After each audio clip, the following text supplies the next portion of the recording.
That helps. Hello, CQ. Hello, CQ. CQ, the old friends net. Time for the Thursday edition of the Old Friends Get Together. This is W4MEC, your net control for today. The Old Friends Net meets 3 times a week, Tuesdays and Thursdays at 8 a.m., Sundays at 5 p.m. Always the same frequency, 3715. We've been meeting on 75 meters for, I can't remember if it's the 27th year or going on 28, but Old Friends Net is an amplitude modulation net carried out in a roundtable fashion.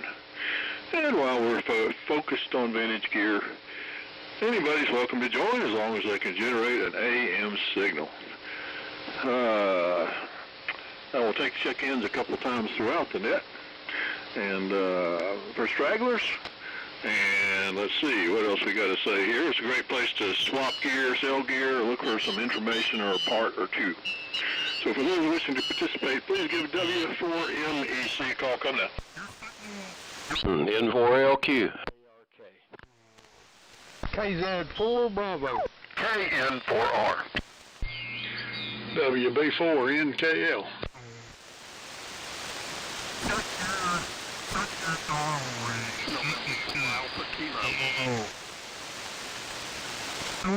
Try that again, N4AK. Okay, you gotta get the brain going in the morning, Dad. Yeah, my work done with that. Okay, now I'm on board. Okay, so far we've got Steve N4LQ, Buddy WB4ARK, Brian and John KZ4B, Brian KN4R, Cliff WB4NKL, and Glenn N4AK. Any others for round number 1?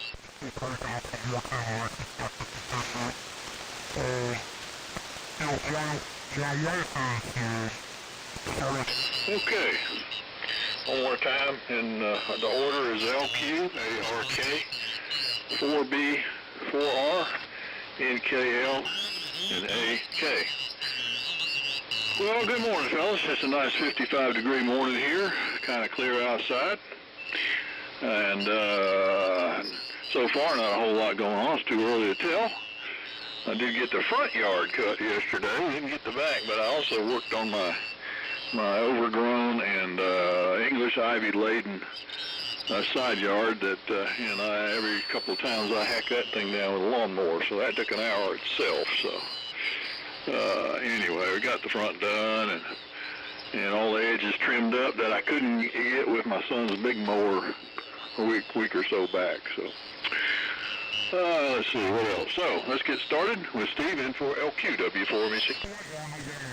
W4MEC, N4LQ. Well, good morning. Looks like it's going to be another beautiful day here in Shelby. It's 79 degrees for the high. Right now it's only 61. Feels cold outside. I've got the window open, enjoying the breeze. I'm running the Johnson Challenger and the 75A4 receiver and the horizontal loop antenna. Let's see. Working on the Babcock transmitter. Got all the parts changed out almost. I'm going to change out the mic jack and put a 1/4 inch. It's got one of those Drake Collins type small jacks on it now. It's got to go. I got the power cable made, ready to connect to the power supply when the time comes. So maybe later on today I'll fire it up and see if I can get any power out of it. And then comes the microphone preamp project that we have to make because it's got a carbon mic input. So that's the plans. I'm going to go over to the Hamfest location and scout around and see if we can sell a couple of things for maybe an hour or two, and then come back home and get ready for the big day tomorrow. It's going to be beautiful. It's going to be a hot one, 84. Not as hot as it has been this summer, but at least it's not going to rain. It doesn't look like any rain at all for the foreseeable future. So, buddy, WB4ARK, N4LQ. N4LQ, WB4ARK. Okay, Steve, very nice day today. Band conditions are very quiet and overcast here. No sun peeking through yet, so we'll see what happens. Yesterday was turned out to be a pretty good afternoon with some broken clouds and kind of a cool, low humidity day. Today is rather cool outside. Not sure exactly what the temp is. I'll check it in a few minutes. But Charlie, you were asking about the rectifier on the Lionel train.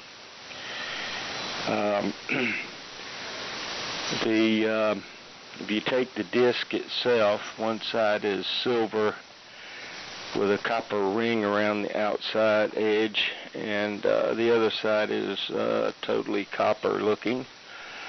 If you measure with your ohm meter, and it depends on the meter, of course. I'm using a Fluke meter, and it measures, looking at the rectifier from the reverse, well, not from the reverse side, but from the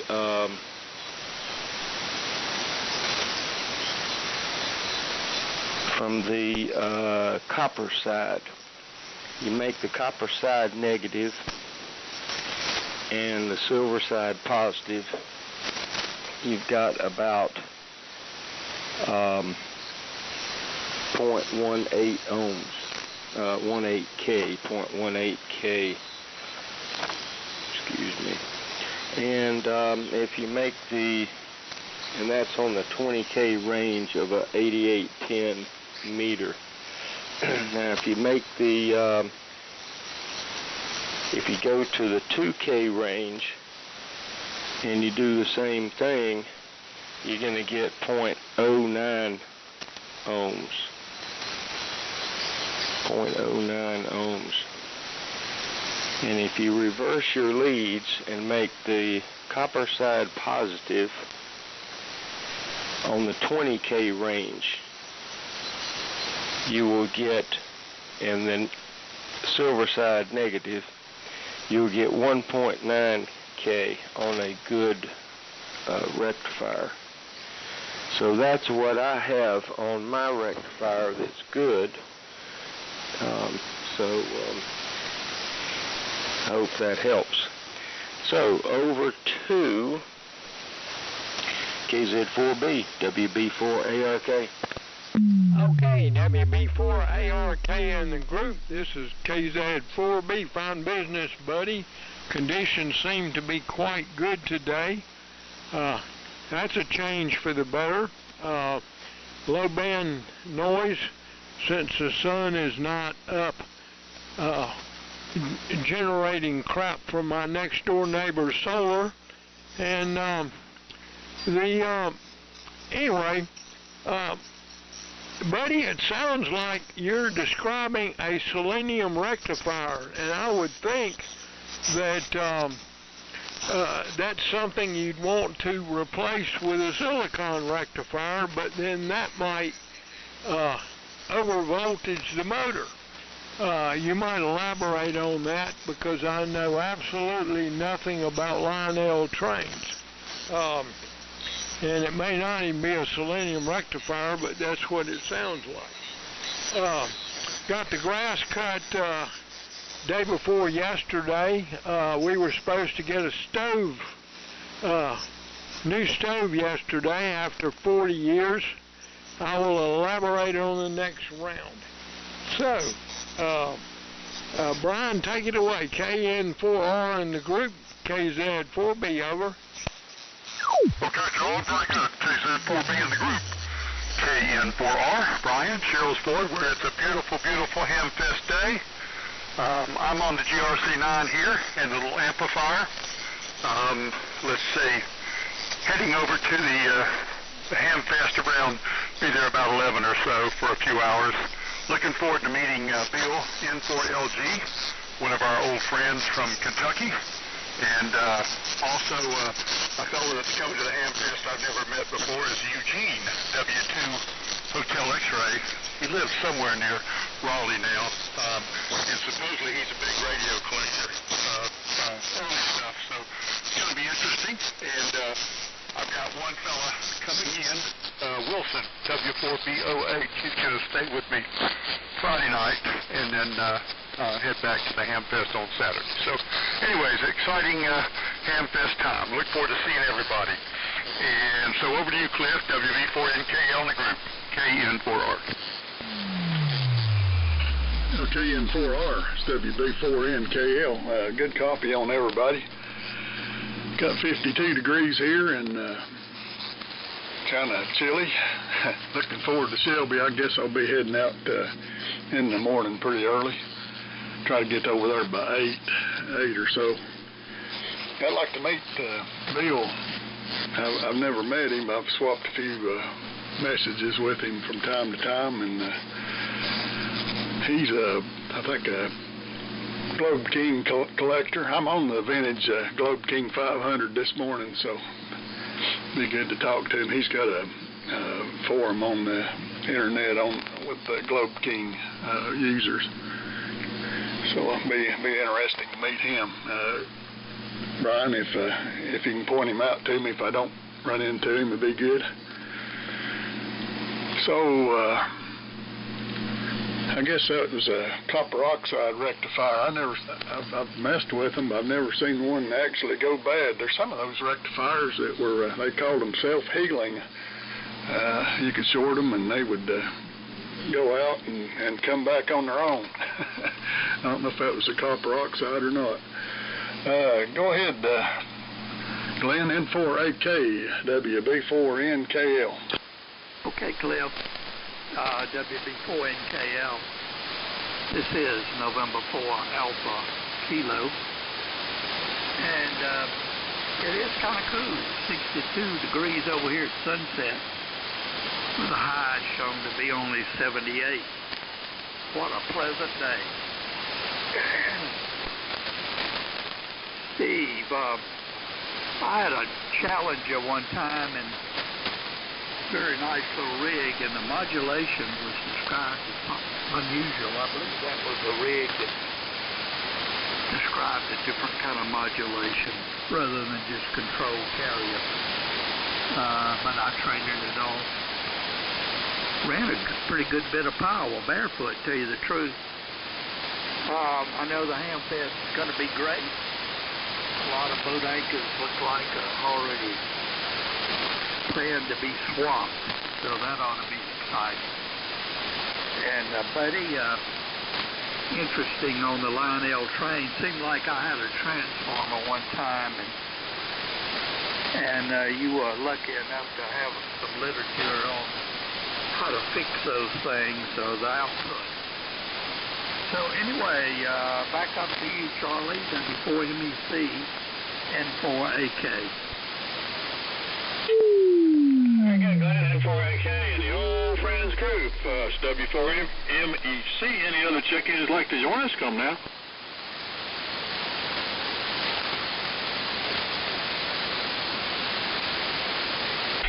No, nothing heard. I hope that meter is just dirty. Yeah. Either that or I'm getting 100 watts out with 50 milliamps. Just dirty. Yeah. I'm going to take all the stuff off the top of the cabinet here and to open the lid so I can spray with contact cleaner. Running 8-kit tribes today, the Apache and the Mohawk. Inside the house, I've been rotating between the ARC 13 and the DX100B and the tribe in here. I do have a couple more I could put in rotation, but they're not ready to go yet. So one of them is the 50 watts out of the BC375. Let's see what else we got here. The copper oxide rectifier. Well, I can't remember who sent me the link. Was it Phil? But anyway, somebody sent me a 1957 article about copper oxide rectifiers, which was very comprehensive. And basically, they're our lifetime rectifier.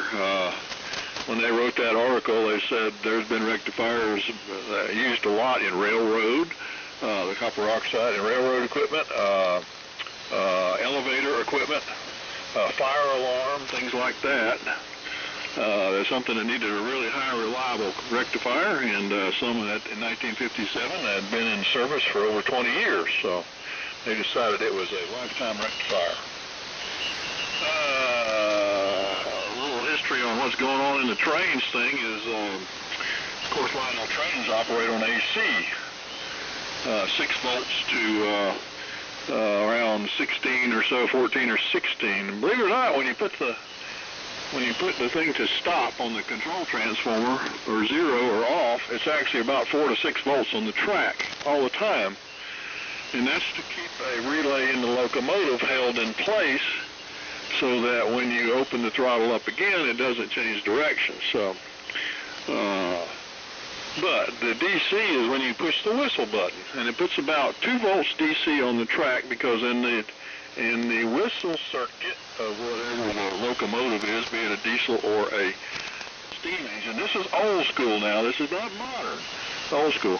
When you hit the whistle button, there is a DC relay inside of the device, and it pulls in, and that applies track voltage to the motor, the AC motor, which in most situations is operates a blower wheel, which actually blows air into a tuned chamber in a steam engine, and that air is like blowing into any other whistle, and makes the whistle sound. So the DC is just to operate that relay. And there's other versions. A lot of diesels actually had a DC battery, had a D-cell inside, and but it was operated by the whistle button too, and it pulled in the DC relay, which put the 1.5 volt DC from the battery on a buzzer, so like a door buzzer. So anyway, so that's what that's about. And Lionel used a lot of those copper oxide, and they are copper. It's a copper disc, and it's coated with a reddish-looking enamel, and then they put another chemical, I forget, I guess the copper oxide on top of that. And in the article, it said that the normal front-to-back, it could be, well, front-to-back current-wise, when you use a meter, it should be between 1 and 2,000 to 1. So if you read 100 ohms on one side, you should have 10,000 in reverse. So, and mine actually reads like 100 ohms forward and 500 reverse, and so I'm thinking it's bad. So I swapped it out with silicon rectifiers. But it's probably okay. But the silicons will give me a better DC, I think. So, because when you got the leakage going the other way, you don't get the right amount of DC out. So anyway, that's the history of the DC and a Lionel train. So I guess Dave is all set up at Amfest, and he's not with us today. And perhaps George, K4GDN, is en route. He said he was going to go up, so perhaps he's driving up there with his camper. So here we go again with N4LQ in the group W4MEC. Okay, W4MEC, N4LQ. All right, well, the last model train I had, I was 14 years old, so I think I'll just leave it that way. And then I got into, for a real short period of time, some model airplanes and then some ham radio. Well, let's see, Glenn, on your comments, the modulation is pretty straightforward on the Challenger. It's just a 6AQ5 that does the screen modulating, and the final is what's a little unusual. It's a pair of 6AQ5s in parallel, and that gives you, they advertise 75 watts input power, and I've got enough output power to blow the socks off the amplifier, so I use a 3 dB attenuator, and that keeps things in order. So with the attenuator, right now I'm seeing about 280 watts carrier, and the modulation is kicking up right around 100%. So it's a pretty good system, I guess. I like these little transmitters of different types, and if I find something unique at Shelby, I may grab it. So I guess that's, well, let's see, John's going to tell us about his new stove. Now, you're supposed to call those ranges nowadays, aren't you? That way we know you're not talking about a heating stove. So, but that's funny, because that's what we always called them. And it seems like somebody changed them to range. I'm not sure where they got that term. So, buddy, take it away. WB4ARK and 4LQ. N4LQ, WB4ARK. Well, I think that was a simplistic description of how the circuit works. Those relays have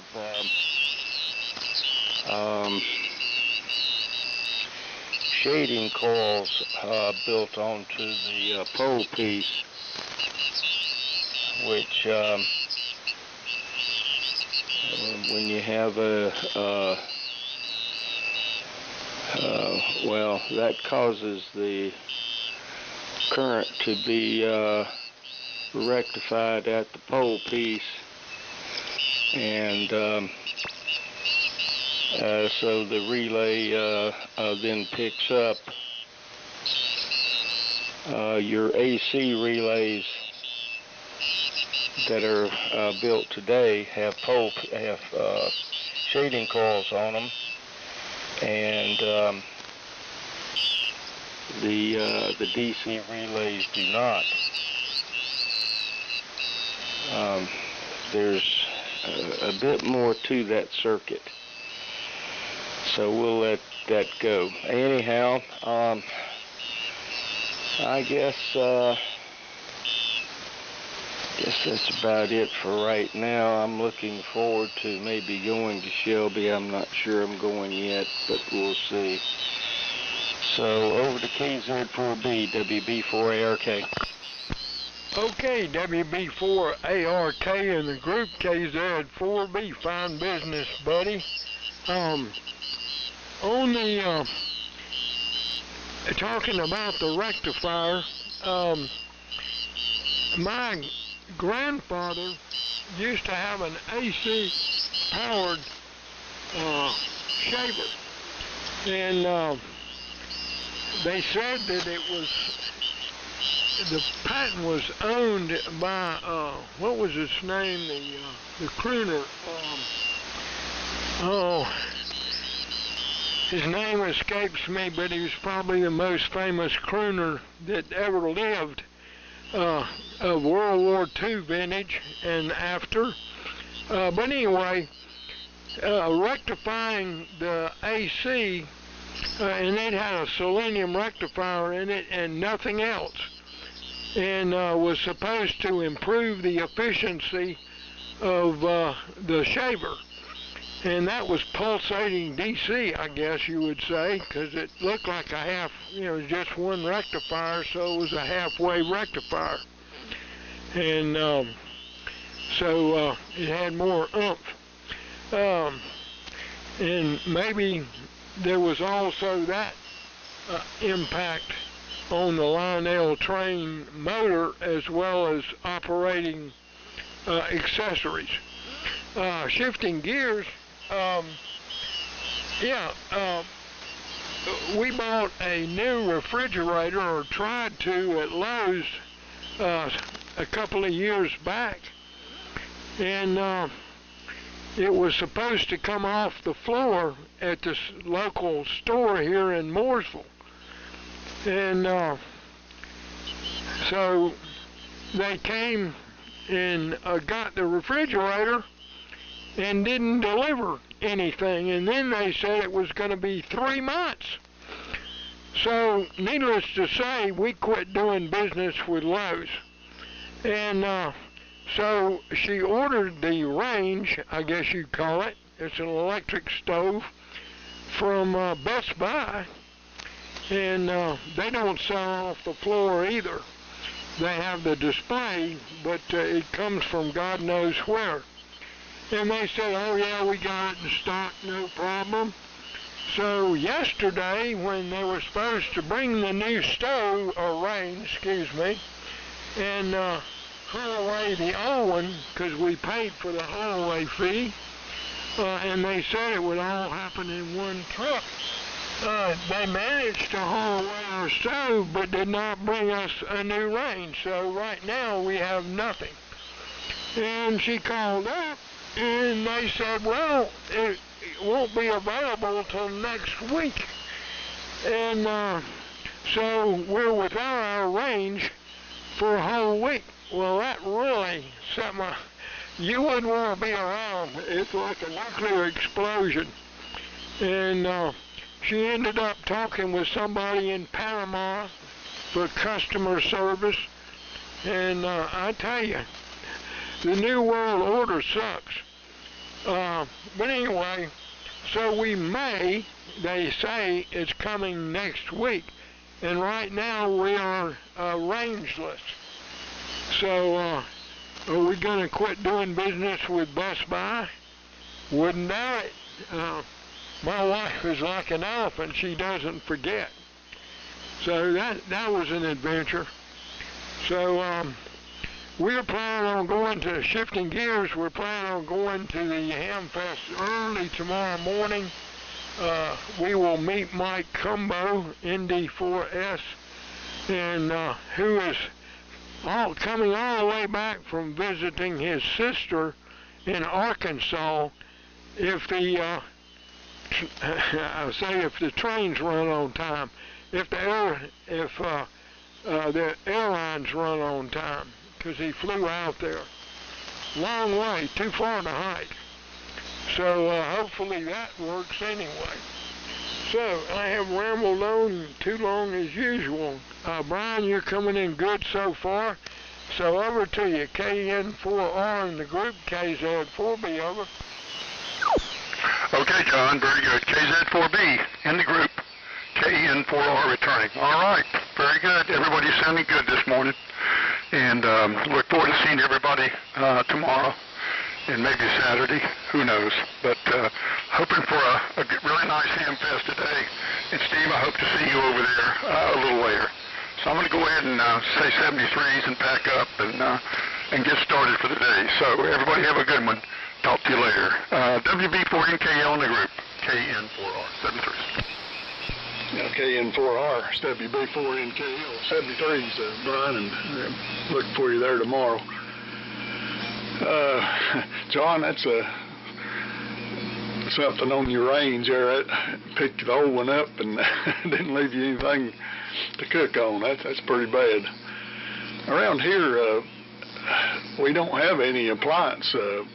Used to, you had appliance stores. You could go and buy something locally, and they had people that serviced it and all that. And I think that must be something from the past. I don't know if that's around anywhere or not. You might report the other locations, but around Johnson City, Kingsport area, all we've got is the big box places there anymore and that's limited to 2 or 3, Lowe's and Home Depot, and then if they don't have what you want, you don't have much choice. And then if you got service, they sell you a service plan, but that might take a couple of weeks for them to get to you, and then they have to come around with the part after they look at it to come back around. It's a sad situation on appliances around here. I know my daughter she's sort of looking for a freezer, and she said she was asking me what was the options to Lowe's. I don't think there is an option. That's pretty bad. I'll stick around for one more. It's still kind of cool out, so I haven't had to get out real early to get walking. I can take my time about getting that started because it don't heat up till on up in the day. Go ahead, Glenn. N4AK, WB4NKL. WB4NKL in the group, N4AK. All right. Interesting on the electric train. I guess when Lionel figured they wanted to do figure 8 tracks, they figured they had to go with AC. The middle rail is AC and 2 outsides are common. The other company that does that is a company in Germany called Märklin or Marklin. Their track is 3 rail, but the middle rail track is little protruding black pieces of metal that you don't notice as much as a 3rd rail like you do in Lionel. And of course the Lionel knockoff in the late 40s and 50s was Marx, M-A-R-X. If your parents were rich, you got a Lionel. If your parents ordered from Sears, you got a Marx. So there you go. All right. Keeping things moving. Back up to you, Charlie. W4MEC N4AK. Okay, N4AK and the group W4MEC. Any further check-ins that'd like to join us, come now.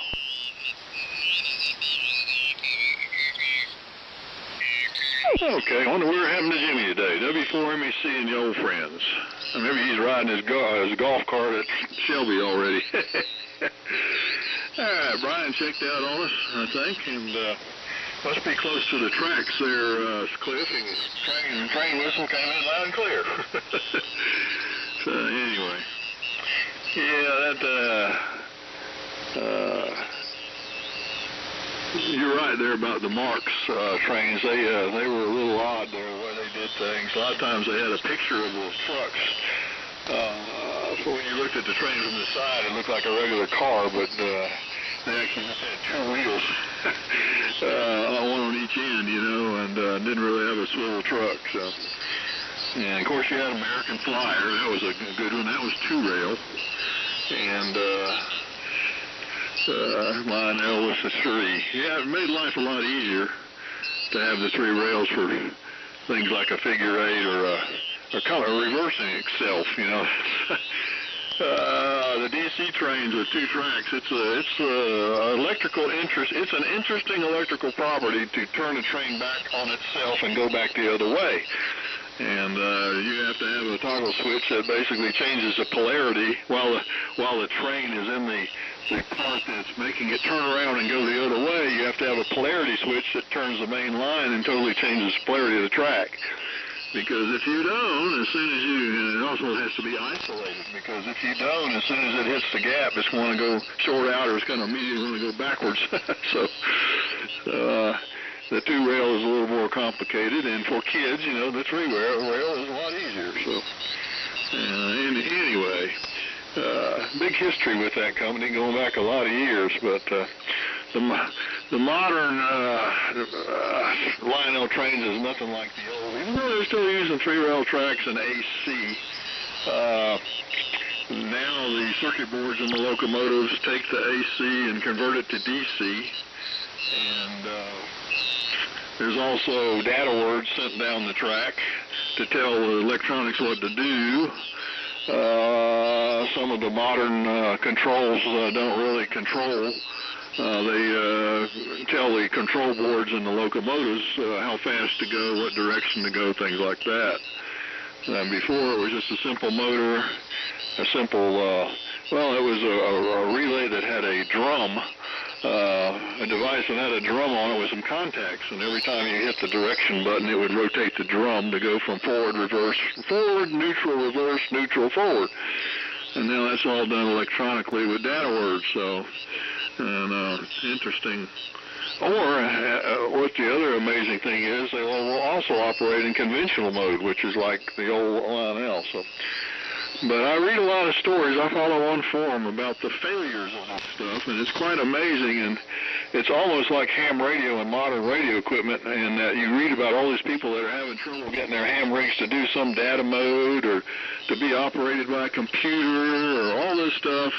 And it's the same way with the modern trains. I read all these stories about they can't get the base to program. They can't get the base to operate correctly. And it's just amazing. And a lot of that stuff has more to do with trying to sort out software and these gadgets that actually send all this data out than actually run the trains. So, and like a lot of ham gear, the stuff is proprietary. And you don't fix it. You don't go to Newark and buy a part, and it's all surface mount stuff, and you have to send it back to the factory to get it fixed, or a service center, and that can take a while. So it's a different ball game, and while they move, it's funny, they have more bells and whistles than they do all kinds of interesting things, lights and sounds and all that, but it would be it's a different world, and and like my old tube gear, I stick with the old conventional stuff. So the heck with the computers. So we can go around at least one more time, and anybody that wants to depart, go ahead, and maybe we'll have an official 73 round or not. N4LQ, W4MEC. W4MEC, it's N4LQ. Very interesting. Well, appliance stores are still around.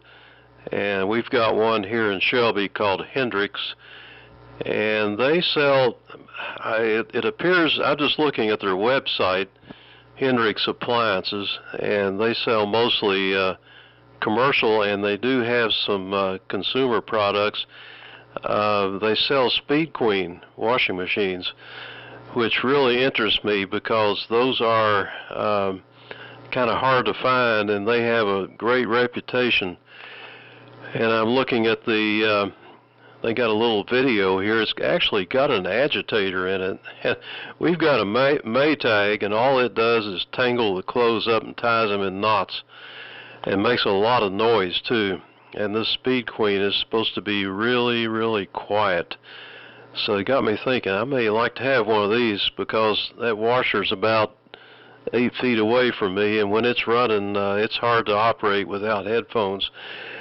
All right, well, it's been an interesting morning, and I will say 73's here, and turn it over to Buddy, WB4ARK, N4LQ.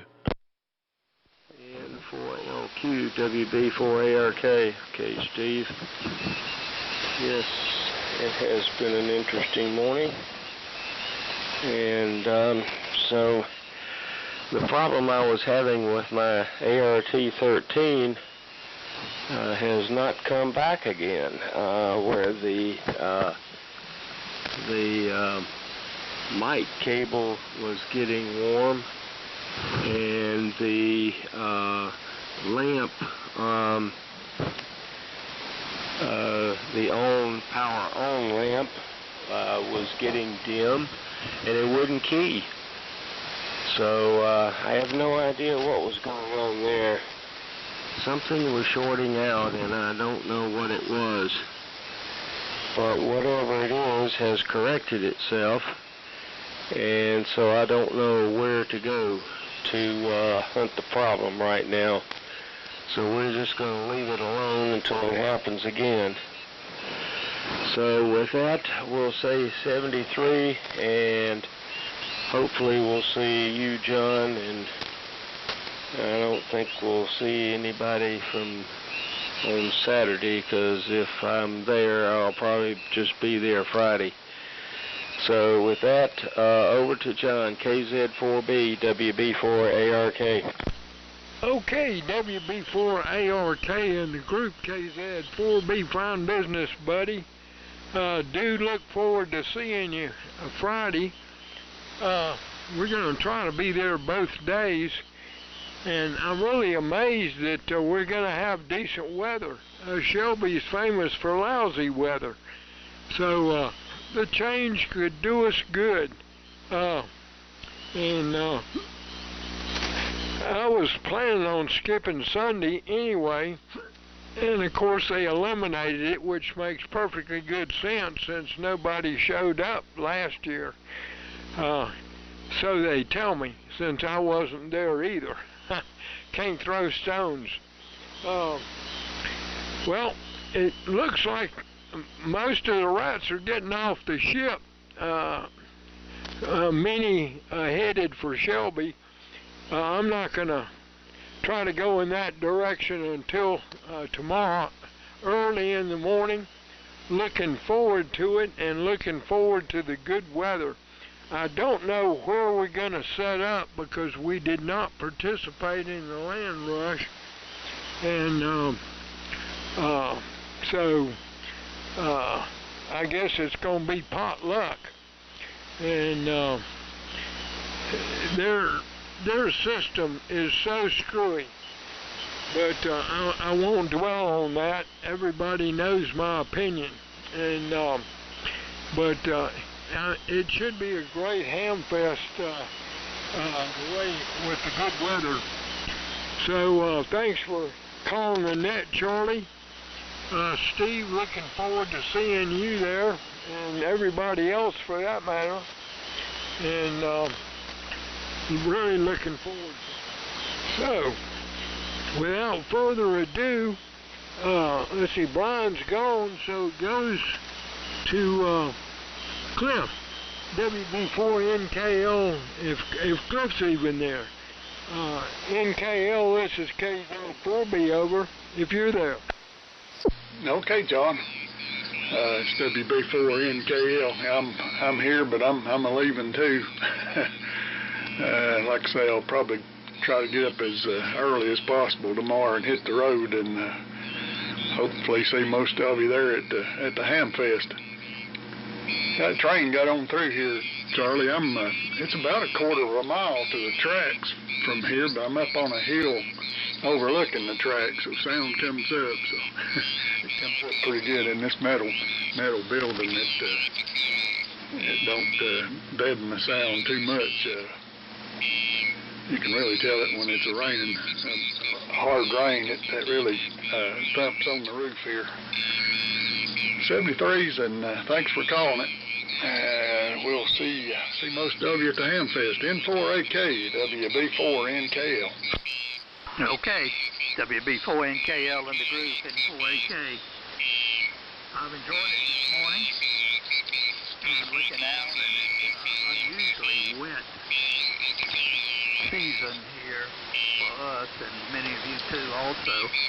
So here we are at the end of the summer, and everything is still as green as it can be. So thanks, Charlie, for doing the net. I hope you fellows have a big time at Shelby. Looking forward to hearing about the report. W4MEC and 4AK 73. Okay, Glenn, very good. N4AK in the group, W4MEC. Well, Shelby being basically now, well, they said Friday and Saturday, but when you think about those people still gainfully employed that maybe want to go to Shelby, they probably drop it from their list because it's only a one-day Hamfest. So why make the long trek for something like that? So I think it's going to have a big impact, more so than the steady decline in the attendance. Anyway, and when did they officially start calling them ranges? I still call it a stove. And you talk about modern appliances there, Steve. My son has got a Samsung dishwasher, and I swear the thing takes all day to wash the dishes. I've got a KitchenAid that's 33 years old, and it does the job in 45 minutes or less. And I swear when they're not home and they're washing dishes and I have to deal with the dog and let the dog out during the day and put him back, and I'll go over there at 10 or 11 o'clock in the morning, let the dog out for a while. I go back at 4 o'clock in the afternoon and the dishwasher's still running.